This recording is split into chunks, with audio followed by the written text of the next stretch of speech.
The lesson. Oh yeah. So the DJing thing for me came a few years later, right? So first of all, I guess I was from the graffiti background, but I was definitely more interested in the music, right? So I kind of kicked around the graffiti crews, I guess, until about 1990. And by, I guess, about 90, maybe 91, really, I sort of aligned more with the TDC guys because Parrish was in TDC, and I was just purely into the music. By 1990, when I started going to clubs, I started to get into club culture and stuff a bit. And so graffiti fell to the wayside for me. The music, I was always, it was the music that first got me into it, you know what I mean? So I was always big on the music.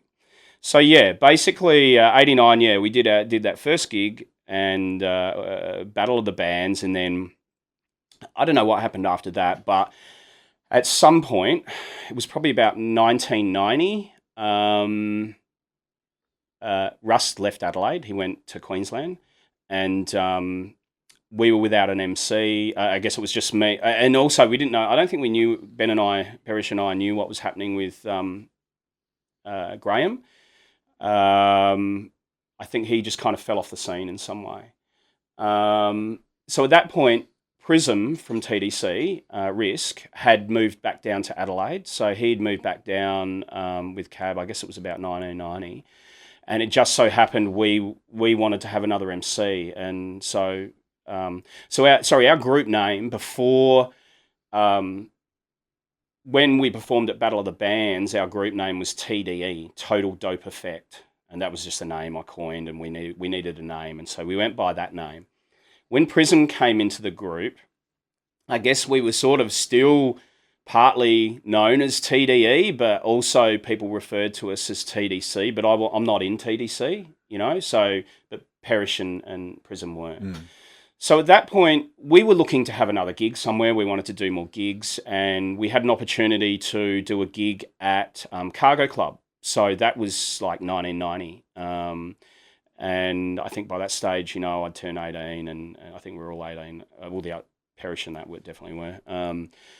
So we did a gig at Cargo Club that was coordinated via this older female DJ. I forget her name now. Probably she was a bit of an icon for Cargo back in those days, in the late 80s.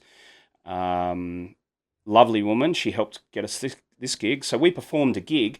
Little did we know, just down the road, like literally 3 or 4 doors down the road at what is now called Jive, it was then called Bass, which formerly was a very well-known club. It's an iconic club in Adelaide called Toucan. So it was Toucan, then it became Infinity. I went there when it was Infinity. I think I went there actually once when it was Toucan. I was a bit young though and didn't stay long.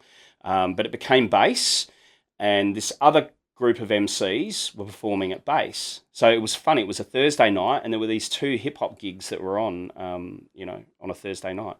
And those guys from that venue came up to see us perform, and they were really friendly and welcoming us to their gig down the road. So then we went down the road and watched them, and there was like this I guess there was this collaboration of ideas that, hey, we should get together and try and hang out and maybe do some work on some music together. Now those guys, that group, they were called Jolt, and that group Jolt, we knew one of them already. We knew Rasp, because Rasp was operating a bit with them, and we knew Rasp through I guess the graffiti world. And we also, and MC Say from Major Rhyme Squad was also part of that. So we knew MC Say from Major Rhyme Squad, and of course Tom Abbott, who was down with them as well, and he was one of their DJs. So there was kind of like this connection. We knew some of the people, and of course we bonded together as a group. And from that point on, from that one night, which I might have bought some photos of actually, not that night, but after that night, we then had maybe 2 or 3 or 4 more gigs at Bass, but we combined together. So it was basically Prism. Yeah, actually, Cutmaster Fresh performed that first gig at Cargo with us, but I don't know what happened. But after that, we then connected. So it was Prism, Risk, Perish, myself. We connected with the Jolt Boys, which was Tom Abbott, Paul Williamson. His DJ name was, DJ Addiction. MC Say, who was, I think he was messing around with DJing a little bit at the time. Rasp. And there was a few others. There was Patrick Cronin. Patrick Cronin was emceeing then, and he later became a DJ as well, or he was already DJing. But there was a lot of MCs, and there was a female MC called Una, and she was really cool. So back then, there was actually females rhyming. And she was really dope, you know what I mean? And that was a bit of a light bulb moment, I guess, for us, for Perish and Risk and myself, and maybe for the other guys. Like, there was a community, right, for like hip hop music in Adelaide. Even though there was before that as well, there was with Major Rhyme Squad. You know, they did shows with Ice-T and I guess 89 Jungle Brothers as well, I think, and you know, testing my memory a bit. But they used to perform at places like Club Foot and stuff, and so there was this little community that formed there, and then out of that Jolt sort of group, Perish, Risk, and myself connected with Tom Abbott and Paul, DJ Addiction, and we made a new group called Unit E. And I've given you a flyer from Unit E. So we performed a few gigs. A lot. Sometimes we had Rasp performing with us as well. And in fact, he did most of the gigs with us. I don't know why we didn't include him in the group, because he was always with us, but he was part of that group of us that were actually doing gigs. And we did things like, we did some live workshops. We did a performance on the Adelaide Uni Gardens one afternoon. We did a performance in Rundle Mall. We performed out at some. It was either for some Indigenous event or some event out on Port Road. We did a few performances around the place. You know, we had a good thing going there. We should have kept going with that, but for some reason, I'm not sure why, GT and MC Say invited me to join a new group that they were starting called Point Blank. And that was specifically to do support gigs for Sound Unlimited Posse and Dream Warriors, who were touring from Canada. Dream Warriors did that song, Wash Your Face in My Sink or something like that. I don't know if you remember that. It was a bit of a commercial thing, you know what I mean? But bit on a jazzy vibe too. But I think, you know, in retrospect, I probably, all of a sudden, I put all my focus into Point Blank, and I kind of I just didn't pay any attention to Unit E after that. And in hindsight, you know, it's, you know, I probably could have done both. But for some reason I was just, you know, I was a bit tunnel vision in those days. You know, I was young, I was like, okay, cool, I'm going to do this Point Blank stuff. And so I did some shows with GT and MC Say, and we were working on trying to record music as well. And for me, that was an amazing thing at the time, because GT and MC Say were Major Rhyme Squad. The Major Rhyme Squad is really kind of, for me, the iconic hip-hop group from Adelaide that kind of really started the new generation. I mean, there were guys that were MCing before that. You know, it's a bit before my time in the clubs and stuff. Rodney O was DJing around in Adelaide, and I know he was rhyming and stuff as well. But like, you know, sort of the Major Rhyme Squad era for me was when I really got interested in wanting to perform live. Yeah, basically with Point Blank, we did a few gigs. We tried to do some recording, didn't quite materialise. And I think GT just got busy with club stuff. MC Say was kind of, I think he was trying to get more serious into computers or something like that. It was a long time ago. We're talking like 1991 now. So that was that sort of died off a bit. I'd still kick around a bit with Perish and Risk and that, but we didn't really pursue anything musically. And by 91, the second half of 91, I was really captured by the club scene in Adelaide. And yeah, I spent most of the rest of 91 like just hanging out in clubs like the Metro, a few other places, not sure. And I was, just, doing my thing. And then 92, 91, 92, all along, Kuro had been a mate of mine from high school. And I guess I effectively introduced him to hip hop because I repeated year 11 at school, because when I got into hip hop, basically it was just, before that I was really into sport and really into, I did well at school. As soon as I got turned on by hip hop, like it was just, everything just suffered. You know what I mean? Everything suffered. And so I ended up just like not even putting any effort into my exams in year 11. So I had to redo year 11, and I ended up in I ended up in the same physics class as Kuro, right? And for me, he was into stuff like Billy Bragg.